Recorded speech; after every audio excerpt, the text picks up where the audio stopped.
So my dad, I called him, and I was like, Dad, look, I'm sorry. You know, I got thrown out of school. I hit somebody in the head with a chair. And my dad was like, well, you didn't get thrown out of school yet. And I'm like, well, I did. He's like, I'm going to come down there. I'm going to negotiate. And I was like, you don't have to, Dad. Like, I'm expelled. I was in the wrong. He goes, nah, there's no evidence.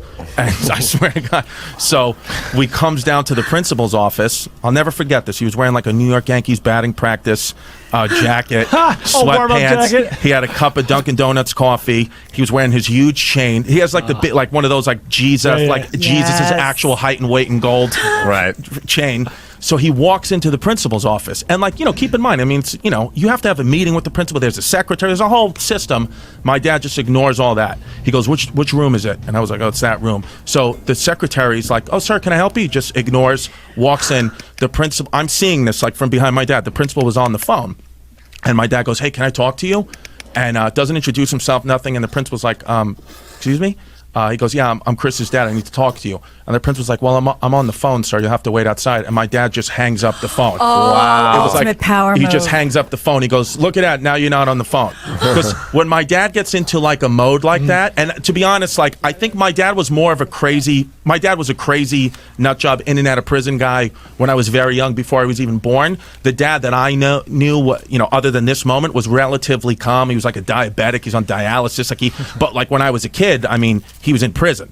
So, you know, the principal didn't know who he was dealing with. You know, you think you're dealing with like, you know, private school kids, parents, they're very respectable. But my dad's just not that guy.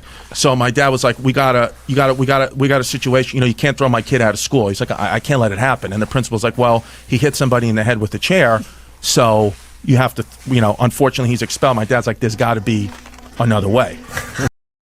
And the principal's like, sir, there's really no other way. Truly, there's no other way. And my dad's like, let's think of another way. He's like, I came all the way here from Staten Island. Let's think of another way. And then the principal just, again, is getting frustrated himself now, as I would. I understand. And he goes, the principal says to my father, he goes, sir, are you stupid or something? Oh, no. I told you he's expelled. Oh, boy. And my dad goes, he looks at me, he goes, Chrissy, did he just call me stupid? Anytime he called me by my girl name, I knew it was getting real. When he called me Chrissy, it was like, okay. So he told me to lock the door. I swear to God. He goes, Chrissy, do me a favor. That's fantastic. I swear to God. He goes, lock the door. And I was like, do you want me to stay in or go out? He goes, you're going to stay in. Oh, no. And I was like, this is all happening right in front of me. And he says to the principal, he goes, okay. He goes, the thing is, you call me stupid, you disrespected me in front of my family, that's a no-no. That's what he said. He goes, that's a no-no. He goes, so here's what we're going to do. He goes, you have two options now. And I swear it was the calmest my father was the whole moment is when there was impending violence. Mm-hmm. He goes, here's what we're going to do.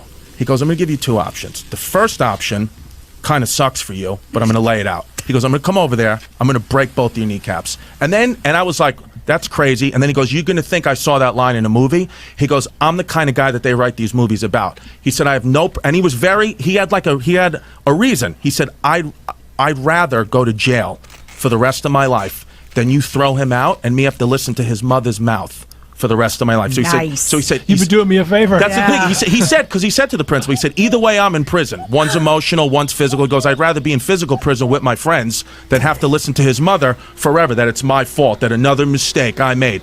He goes, so I have no problem beating you up right now. He goes, the second option, just put my son back in school. He goes, and that's the option I hope you would take. And then he's like, I'll give you a minute. And then he just looked at him.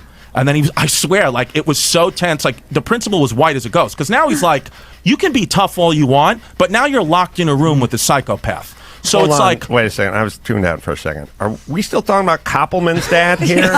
Or is this another fella? Another fella altogether? With a slightly different approach to parenting? Yeah. So the principal made his choice and put me back into school. Wow. I had detention before school and after school every day from September 14th through the end of the school year in June.